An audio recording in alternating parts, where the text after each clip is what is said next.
অবহেলা আর অযত্নে মানুষ কঠিন হয়ে ওঠে পাথরের মতো শক্ত।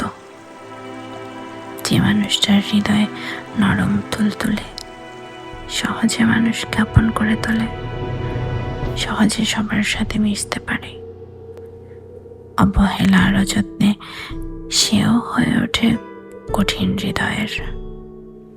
মানুষের মন একবার শক্ত হয়ে গেলে কখনো কারোর জন্য বুকের ভেতর শূন্যতা অনুভব হয় না,